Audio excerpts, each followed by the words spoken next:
Hi friends, this is Hari. Cinema bus அப்டேட்டில் அடுத்தது ரொம்ப ஒரு முக்கியமான ஒரு அப்டேட்டோடு வந்திருக்குங்க. சி ஓட்டர் நிறுவனம் பார்த்தினாக்கா ஒரு அதிரடி சர்வே முடிவுகள் ரிசல்ட் வெளியிட்டிருக்காங்க. இது டிவிகேக்கு ஒரு பெரிய அதிர்ச்சியை ஏற்படுத்தியிருக்கு அப்படின்னு சொல்லணும். ஏன்னா அதில் என்ன சொல்கிறாங்கன்னா, ரஜினி அவர்கள் அரசியலுக்கு நான் வரப்போகிறேன் அப்படின்னு சொன்ன காலகட்டத்தில் அவருக்கு இருந்த அந்த ஓட் பர்சன்டேஜ் 16-17% இருந்தது.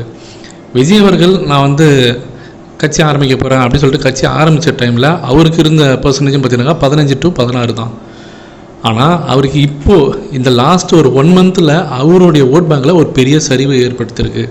அதுலேயும் குறிப்பாக பார்த்தீங்கன்னாக்கா அந்த ஜனநாயகன் பிரச்சனையாக இருக்கட்டும், த்ரிஷா மேட்டராக இருக்கட்டும், இல்லை இப்போ இந்த சிபிஐ கரூர் இஷ்யூவாக இருக்கட்டும், இது எல்லாமே அவருக்கு ஒரு பெரிய சரிவை ஏற்படுத்தியிருக்கு.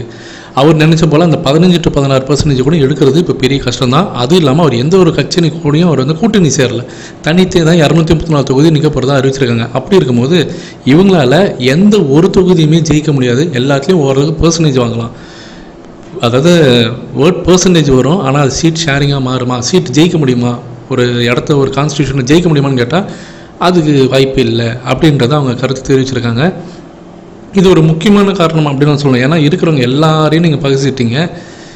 ரஜினி சாரில் ஆரம்பித்து அஜித்லேருந்து, சூர்யாவிலேருந்து, எஸ்கேலேருந்து எல்லாருமே திட்டி தீக்கிறது. ஒரு பக்கம் உங்களுடைய பேச்சாளர் ஃபெலிக்ஸ் என்ன சொல்கிறாரு, அஜித்தை சீன்றார், அவரோட ரேசிங்கை பற்றி சீண்டு பேசுகிறாரு. இந்த பக்கம் நிர்மல்குமார் என்ன ட்வீட் போடுறனா, சூர்யாவை பற்றி தேவையில்லாமல் ட்வீட் போடுறாரு. உங்கள் ஃபேன்ஸ்லாம் என்ன பண்ணுறாங்க, பராசக்தி படம் ரிலீஸ் அப்போது எஸ்கே தேவையில்லாமல் வம்பு எடுத்தாங்க. நீங்கள் ஆதவர்ஜனை வச்சு என்ன பண்ணீங்க, ரஜினி சாரை சீண்டி பேசுகிறீங்க. அப்போ எல்லாருமே வம்பு எடுத்திருந்தாக்கா ஓட் பர்சன்டேஜ் இறங்கும் தான். எப்படி ஏறும்? இருக்க உங்கள் ஓட் பர்சன்டேஜ் இறங்க தான் செய்யும். அது இந்த சர்வே முடிவுகள் அவங்களுக்கு தெரியப்படுத்திருக்கு. இது தாவேக்காக்கு ஒரு பெரிய அதிர்ச்சி எல்லாமே அவங்களுக்கு ஒரு சம்பவம் எல்லாமே அவங்களுக்கு காத்திருக்குன்றது அவங்க தெரிஞ்சு போச்சு.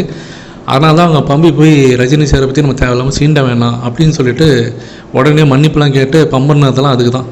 அது இல்லாமல் அவங்க சைடில் இருக்கக்கூடிய நல்ல விரும்பிகள், விஜய்க்கு நல்ல விரும்பிகள்லாம் பயங்கரமாக அட்வைஸ் பண்ணியிருக்காங்க. நீங்கள் எல்லாரையெல்லாம் பகைச்சிட்டு, அதுவும் குறிப்பாக ரஜினியெல்லாம் ஓப்பனாக பகைச்சிட்டுலாம் நீங்கள் ஜெயிக்கவே முடியாது இந்த அரசியலில். அதுவும் நீங்கள் 2 கட்சி நீங்கள் எடுத்து தனித்து வேறு போட்டிடுறீங்க.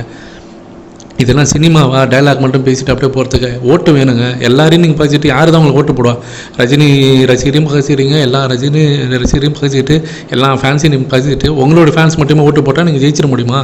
உங்களுக்கெல்லாம் ஓட்டு நான் தனியாக வானத்துலேருந்து வரும் அப்படின்ற மாதிரிலாம் கேட்டு இதெல்லாம் சமாதானப்படுத்த பாருங்கள். எல்லாருமே கூல் டவுன் பண்ணுறதுக்கான வழியை பாருங்கள் அப்படின்ற மாதிரிலாம் சொல்லியிருக்காங்க. அதை பற்றி நான் இன்னொன்று வீடியோ போடுறேன். இப்போ இதுதான் விஷயம். இது பிஜேபிக்கு இந்த விஷயம் போயிருக்கு.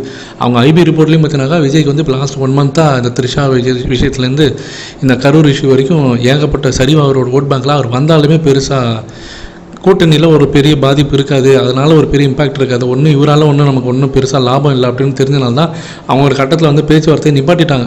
அதுக்கப்புறம் தான் இவங்கெல்லாம் ஒன்றா சேர்ந்து என்ன சொன்னாங்க, ஒரு பக்கம் நிர்மல்குமார் என்ன சொல்கிறாரு, விஜய் கட்சியில் இருக்கிறவர் எந்த ஒரு விதமான ஒரு கூட்டணி பேச்சுவார்த்தை நடக்கலன்னாரு.